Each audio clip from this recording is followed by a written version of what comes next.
This is the first in a series of talks that I plan. May come out to be around 20 talks on guru issues. It's a huge topic. And from the outset, we are beset with the understanding that we won't be able to understand everything about it. Srila Jiva Goswami states that topics concerning Lord Shiva and Guru are both these tattvas, or these realities, are inconceivable inasmuch as they are simultaneously one with God and different from Him. It's inconceivable. There are many topics could be spoken about this. But I'm going to concentrate on issues that affect devotees today and will continue to do so into the future. So in all these talks, if they go on, because everything's in the hands of Krishna. We can't say, I will do this tomorrow. We'll say, I will do tomorrow if Krishna wishes. So in the series of talks, there may be some overlapping of topics. And it's quite likely that at least as many questions will be raised as answers will be given. So why am I talking about this at all? Well, one major reason is that for some reason or other, I often get queries by email, such as the following, which I just got less than a week ago, from someone. I often get from devotees who, I don't know who they are, where they are, and they just say, this is my situation, and what do you think? As in the following short mail. He writes, I am a former disciple of the former so-and-so Swami, who is a prominent guru in ISKCON in Europe and later fell down. So he said, I am so-and-so Swami's former disciple. I was listening to your speech about Vaishnava Aparad, and one question is bothering me. Is thinking of so-and-so Swami with anger and feeling anger towards him because he left us, his disciples, is it Vaishnava Aparad? I'll just deal with this briefly, as I brought it up as an example of the kind of questions that I often get. I'll just deal with it briefly. According to Suchi Kartaha Nyai. Suchi means a needle, and Kartaha means a karai, or a wok, a big cooking vessel. So a blacksmith may be approached, in this example, a blacksmith may be approached at the same time by someone who wants a needle made and someone who wants a big cooking pot made. So he makes the needle first, with the idea something it's relatively small, we can do it quickly and is dealt with, and then you go on to the next thing. So I'll just deal with this question briefly, even though I'm supposed to be introducing the topics. I'll go right to a real life situation in which devotee is that Swami left a long time ago, but this former disciple of his has remained in Krishna consciousness better than his initiating guru did. So it's natural that you feel extremely distraught because so-and-so Swami was advertised as being so great. And actually he did really amazing things in Krishna's service, in Prabhupada's service. But then he fell down very badly. Not that there's such a thing as a good fall, but some are more ignominious than others. So anyway, it's natural that you feel cheated. You put all your faith and your hopes in someone, and they act in a manner that appears to be someone who can't control their senses. Now, anger toward a non-Vaishnava cannot be Vaishnava parad, and now he is not acting as a Vaishnava, but previously he did tremendous service, and for all the offenses he made, I'm sure that I can't say, but it would seem characteristic that Srila Prabhupada would not forget the great service that he did. So we can think, is it Vaishnava aparad to feel anger with him? But just think, how do you think Srila Prabhupada sees him?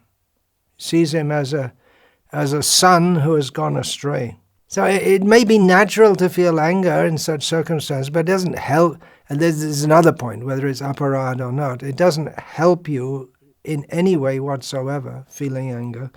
So better just, get over it. This has happened. It's my great misfortune. The Vaishnava outlook is that if I'm suffering or I have to go through some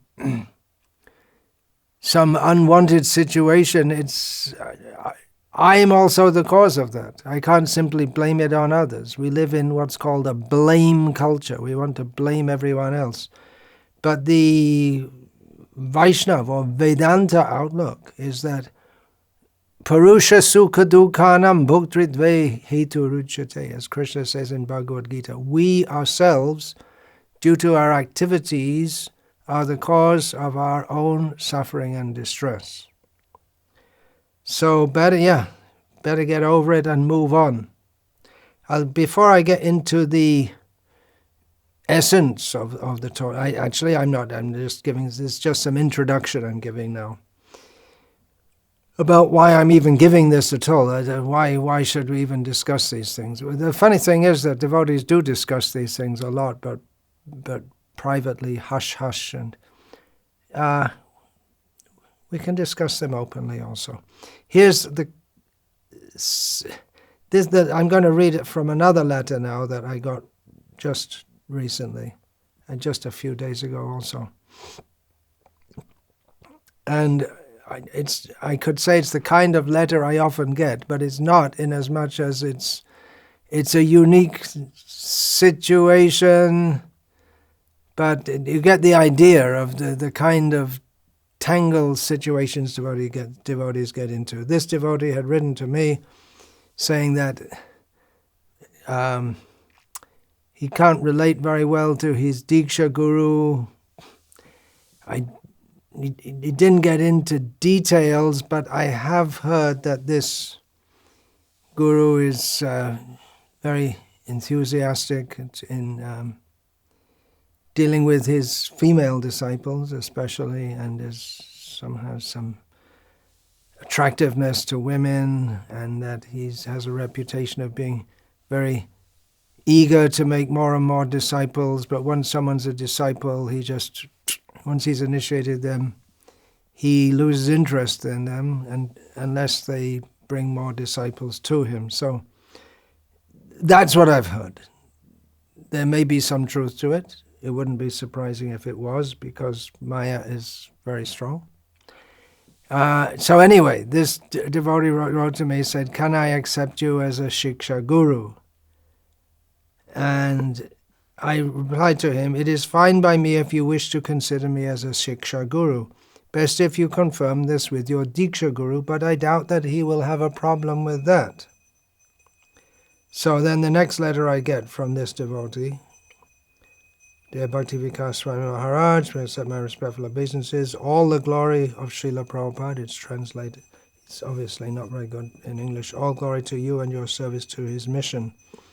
About 5 months ago," he said, "I wrote to you and described to you my situation regarding the fact that we received initiation from so-and-so Swami, and that over time I found I was more comfortable and more with your attitude and your mood and your attitude to the position of a spiritual master. and somehow I couldn't develop full trust in my initiating spiritual master. With his permission and blessing, after revealing my mind to him on this subject, I can accept your guidance and instructions more in my life, and that's also because I happen to relate. It's from a devotee in Europe. Relate with disciples of mine. He's already with them, and I'm pretty sure that disciples of mine don't preach to others that our guru is good, your guru isn't good. I've never heard of them doing that, and I hope they don't, and it's not approved, and we don't think like that either. So, then referring to getting back to the letter that this distressed or somewhat confused devotee is writing to me, that he's writing about his marriage to one of my young lady disciples. So I wrote that, I was asked, do I approve? I said, yeah, sure, go ahead. But he wrote, when we were very immature and we quickly got married after we'd just known each other for about a month, we did a karmi wedding. I guess that's a civil wedding. We do not have children or a house or a Vedic wedding, but we lived together as a couple. We didn't have it easy together, and she divorced me. I didn't want to get divorced, and I tried to save it until the last moment, but she didn't want me from the beginning. I wonder why she got married to him then. Was she pushed into it? I don't know. I really don't know. She didn't want me. But she still, oh, maybe it was from the beginning of the marriage. From what I understood, they were enthusiastic to get married, but shortly after marriage she thought, wait a minute, I made a mistake.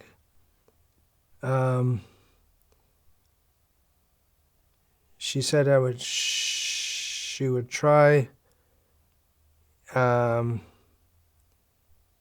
he says, I don't want to make excuses for the divorce. I know that myself I was not a completely exemplary husband, and I did not always act correctly as would be expected of me, but I wanted to work on it and try and correct my mistakes, but she was no longer interested in it, so she divorced me.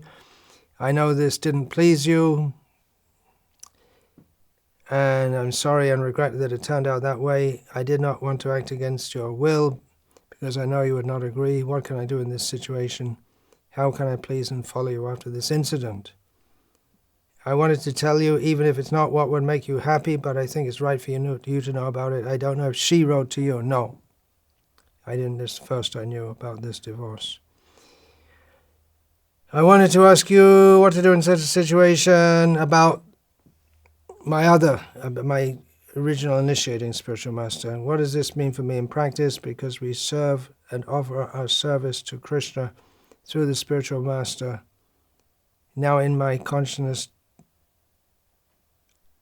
I want to do it through you. Should I do it through him or through you, offering our service to Krishna? What is right?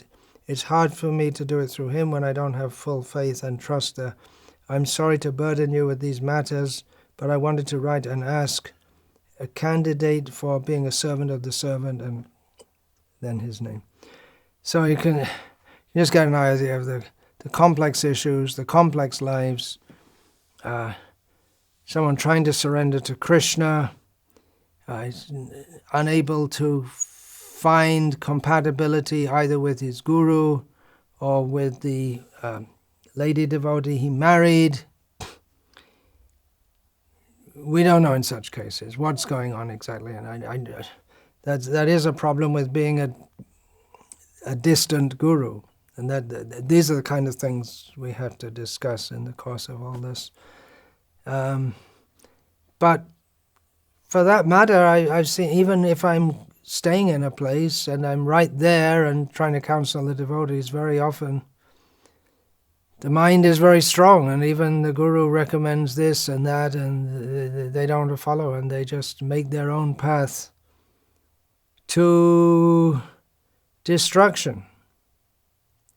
So I'm just giving this as an example of the kind of issues that arise in people's mind. How much someone is justified for accepting initiation from someone and then finding you can't relate to it so well. These are the kind of things which are hard to legislate. You can't. Each situation is unique. In the Western world especially, I know there's a lot of propaganda about India being this and that, but actually it's in the Western world, a lot of confusion, a lot of mental illness, a lot of drug abuse, which naturally, when people come to Krishna consciousness after messing up their brains and their lives with drugs for quite a few years, when in the youth, when the brain is still forming, then they have a lot of problems, which is maybe one reason why they come to Krishna consciousness, and sorting it all out is not easy at all. So I just wanted to give that as an example of the kind of letters that I get and the kind of issues we have to deal with, and it's on a background of so many things, of distrust of gurus, and then there's the whole Ritvik question and so many things. There's just one example of quite a few I get of disciples who are not aligned with the guru's understanding and approach to Krishna consciousness, which puts them in an awkward position. I've had disciples who are also not aligned with my understanding, and or they feel attracted more to someone else after taking. So my policy now is that you go where your faith takes you. You try to understand, but I can't force you to have faith in me. So if someone wants permission, I want to take initiation from someone else, and you do whatever you think's best for your Krishna consciousness. If you can't accept me as your guide in this matter, you do what you think best. If you think someone can guide you better, I wish you all the very best. So anyway, another reason I'm giving this series of talks is also to, as in everything we do in Krishna consciousness, especially when I'm talking and writing, I'm also working on my own understanding. Everything is in Srila Prabhupada's books that we need to become fully Krishna conscious, but our understanding and appreciation and realization of it, that should deepen. It's not okay, I read it, I can repeat it verbatim, and it doesn't mean we've understood anything. You could probably train a parrot to say lines from Srila Prabhupada's books verbatim, but it doesn't mean they understand anything. So I'm working on my understanding. There's a lot in Srila Prabhupada's books on the subject of Guru. In fact, one inimical scholar, or at least somewhat inimical, who was an initiated devotee in ISKCON, pointed out that in Srila Prabhupada's purports, there are certain things he emphasizes which much more than any other previous commentator on the Gita and Bhagavatam. And those 3 points are the socially inferior position of women, the entanglement that accrues from sexual attraction. Actually, there's lots in the Bhagavatam itself and in the commentators' statements on this. And the third point was, the paramount position of the Guru.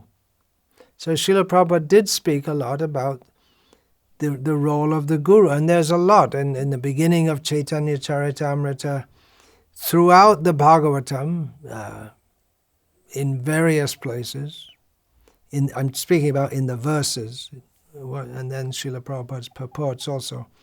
So there is a lot, so we can glean a lot from Srila Prabhupada's books, and many devotees have spoken on this. I've also spoken on the Guru Tattva,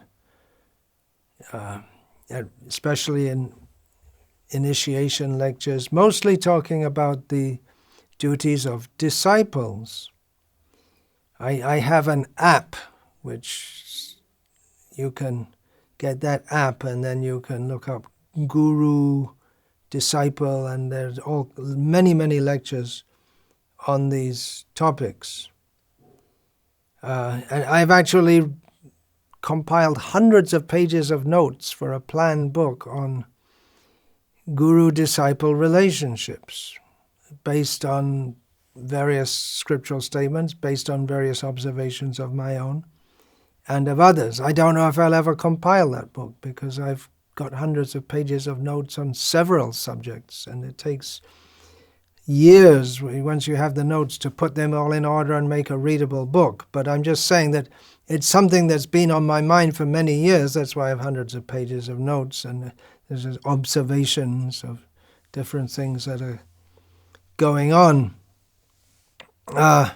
Someone else within our movement has written 2 books on this subject is Kripa Mai Prabhu, who was one of the very first devotees I ever met in England in 1975, at the time of my coming to the shelter of Srila Prabhupada and his movement and his disciples.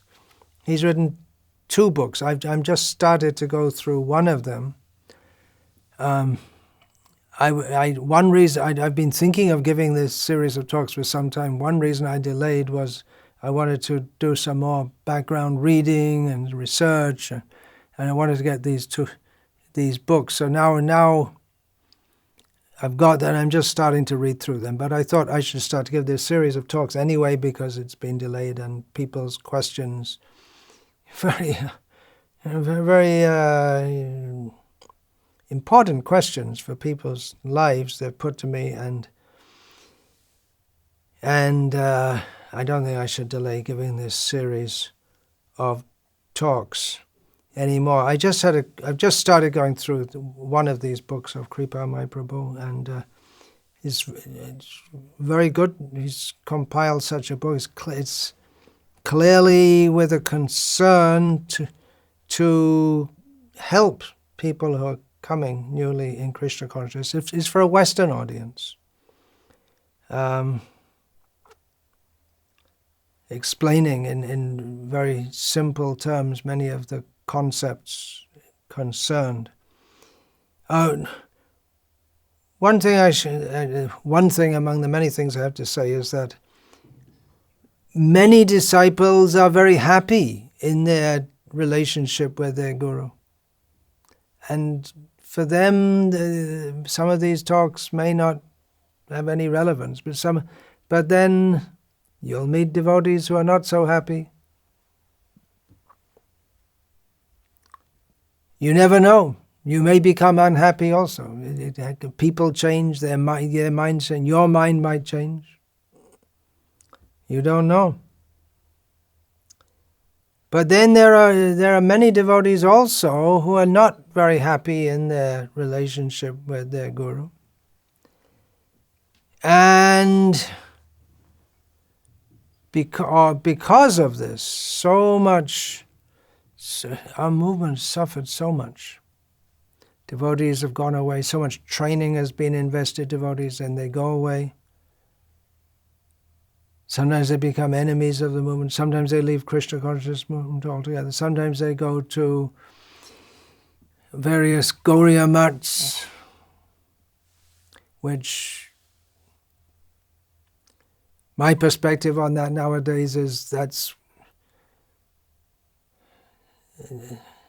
I I'd prefer to see that's another big topic anyway, but I'd prefer to see the various Gauriya Maths from the ISKCON point of view as the safety net. If you can't make it in ISKCON, there is a Gauriya alternative. Anyway, I'm just saying there are a lot of devotees who are not very happy, and you yourself may be happy, but then you may meet devotees. You may have to take on the role of guru yourself. Child is the father of man. So these are topics to be aware of. And I'm not going to say anything new. I don't have any revelation. Have you seen that picture in the early editions of the Bhagavatam first canto with Vyasadeva? It's a picture to illustrate the Krishne swadhamo bhagate dharma jnana adibhisaha kalav nashta drishamesha purana ko dunodita. This Bhagavatam is this Srimad Bhagavatam is just like the sun arisen to give light to people who in the age of Kali have lost their vision due to the dense darkness of ignorance given by Vyasadeva.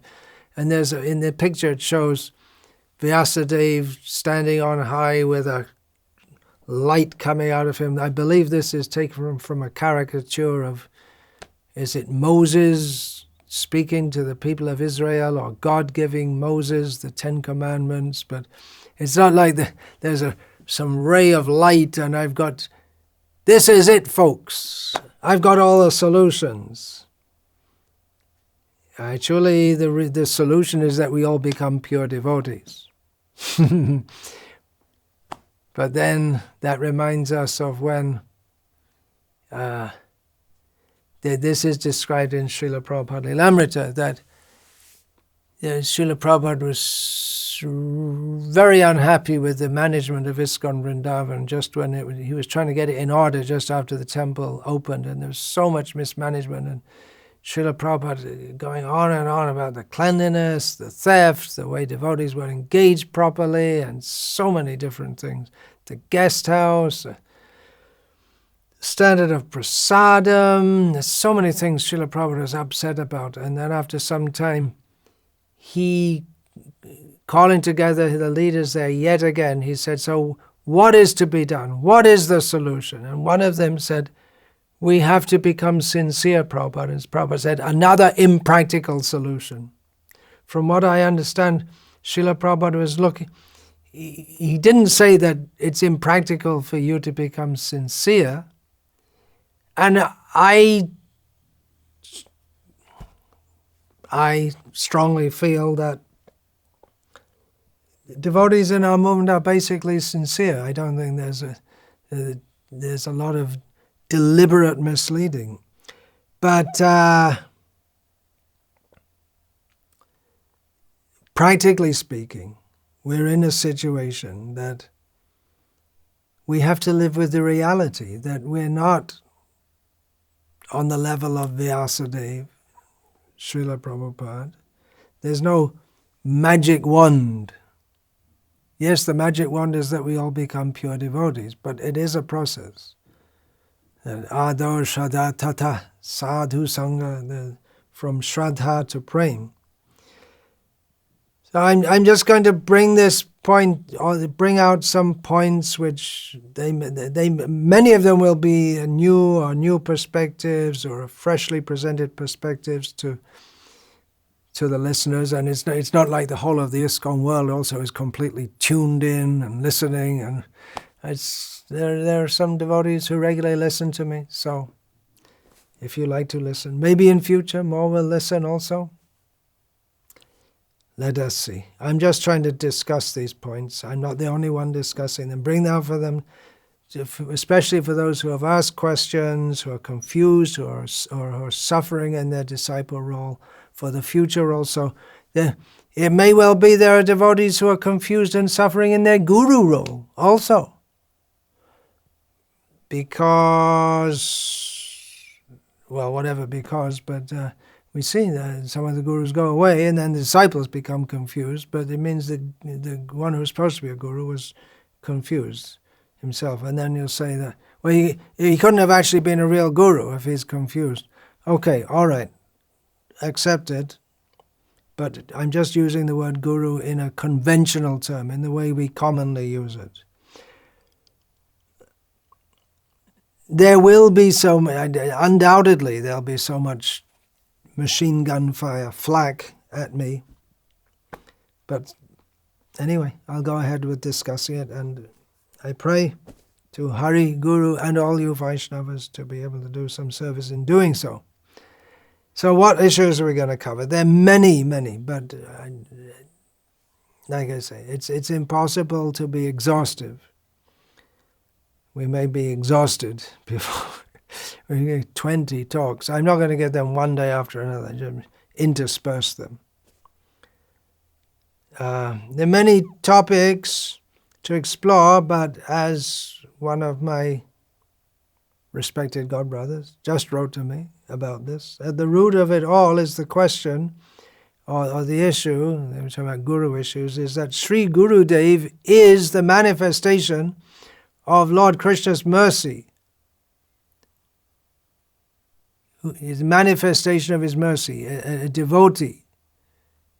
That's why we call Srila Prabhupada his divine grace. He's the manifestation of Sri Krishna's mercy.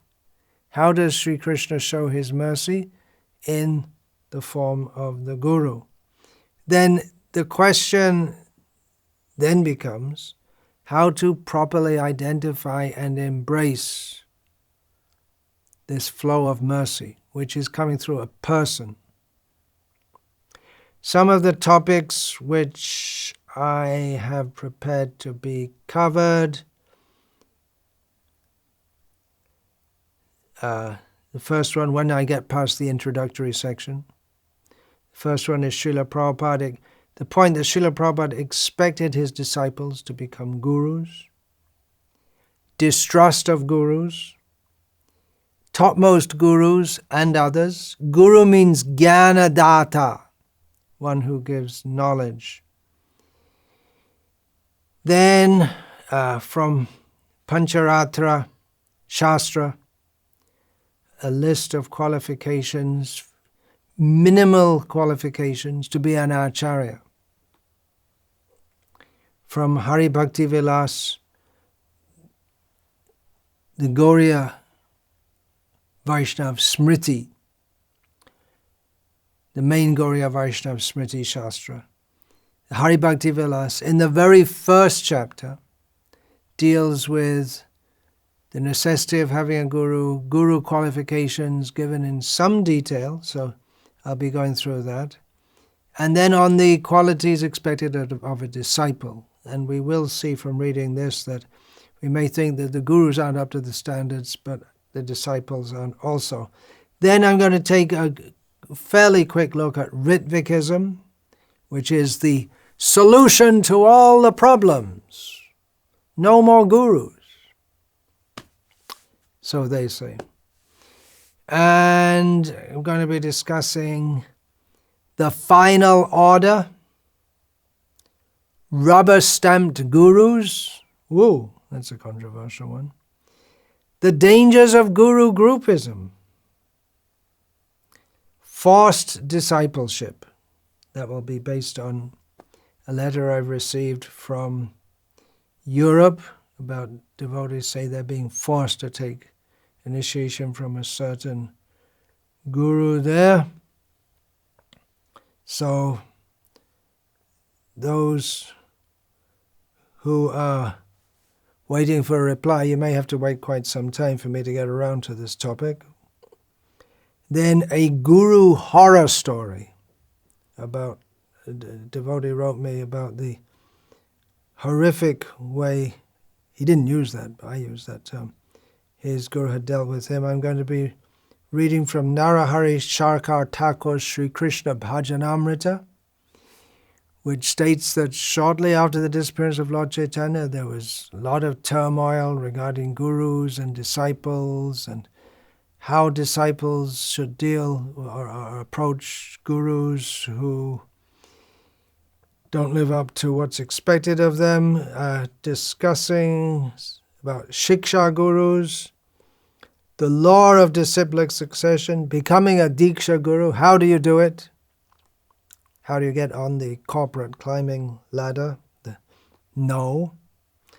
And then the last topic, or almost last, is solving ISKCON's guru problems. And I'll give you a quick preview of that. Solving ISKCON's guru problems, Varnashram Dharma, train up from a young age. And you may think, well, if you're going to be talking about gurus, you're going to be talking about female Diksha gurus, right? You're going to be banging the drum about that one. No, I'm not going to discuss it here. Maybe one or two lines. I already discussed it in some detail previously. So, someone wrote to me when I said that I'm planning this series of talks. Looking forward to your talks on guruship within ISKCON. I feel that improvement, or rather a new culture coming closer to Srila Prabhupada's vision is necessary. Yeah, agreed, we should come closer to Srila Prabhupada's vision, but exactly what is Srila Prabhupada's vision regarding guruship and so many other topics is contentious. It's amazing how many fault lines there are within ISKCON on so many issues which could result in an earthquake at any time. There's so many issues, like guru issues and poison issues and book changes issues. It's a volatile time. So what exactly is his view on guruship? There are different outlooks on that. We should try to understand, because our understanding of a guru, a relationship with a guru, it's of vital importance. Exactly why, I'll get round to that shortly. There are many aspects of Guru Tattva, and there will always be varieties of understandings. It's because every guru is an individual person, every disciple is an individual person. Exactly the role that a guru takes, his role is to be to be seen as good as God, but how much godliness in terms of formal worship he wants to accept, that is up to him. Many years ago, I was visiting the ashram of one of Srila Prabhupada's godbrothers, means direct disciple of Bhakti and Saraswati Thakur. He didn't have many disciples. And, that was Yashovati Nandan also visited him at another time, and he came and told me this, that Yashovati Nandan had noticed that guru did in his own ashram where he lived. He didn't keep a picture of him. He didn't have a picture of himself on the altar, which is standard practice in all Gauriya Math branches. And Maharaj, Janardhan Maharaj, worshipable Janardhan Maharaj, was very, very sweet devotee. He's passed on now. He had replied that, see, who am I to put myself in that line? I'm just a servant. So he was, everyone in the ashram, his brahmacharis, all related to him as the guru, and he took that role in relation to them, but he didn't see himself to be on that very high level. Whereas others among his godbrothers, they did put their picture on the altar. I think he's the only one I know who didn't do that. So I'm just giving this as an example how there are varieties of understanding of one's own position in relation to the parampara. And it's not that Janardhan Maharaj was right and his godbrothers were wrong, or vice versa, or that he was actually not qualified to properly represent his guru. He took disciples, which means that he took the position of being able to present and represent his guru and the parampara to others. But he, ontologically and in his heart, he didn't feel that I'm qualified for this. And actually, no guru does, but some they emphasize that more. So I'm just giving this as one example of how there'll always be different varieties of understanding. You can't exactly legislate it down to, and guru has to be like this, and he has to be like this, and disciple has to be like this. Actually, much more than saluting. Disciple, tadviti pranipatena, that's the first thing mentioned, that the disciple has to bow down before the guru. So that is there. But exactly how it's applied, we should try to understand. We're talking about so much. We can't understand it because it's so. But we should try to understand, because there are general understandings, and we can't say that because there are widespread or widely varying nuances on what's said, but still there is such a topic as Guru Tattva. And in general, we are enjoined. Siddhanta Balaya Chitte na Karaha Alash Eha Hoite Krishna Lagi Sudhira Bishash, which Srila Prabhupada often quoted. He said, Srila Prabhupada, he quoted this, do not be lazy in the matter of understanding, the proper understanding, because by this endeavor to understand, one's mind will become firmly attached to Krishna. So, wrong understanding in spiritual life means disaster. As we saw in the zonal Acharya era, how much the movement was put back, how many good lives of good people who took to Krishna consciousness were devastated by that due to a wrong understanding. It looked good in the beginning. It seemed like nectar in the beginning. But it turned out for many to be like poison in the end. So we don't have such a spectacular scenario as we had in the 1980s with spectacular fall downs and mass exodus of devotees. We don't have that. But still, there's often unspoken,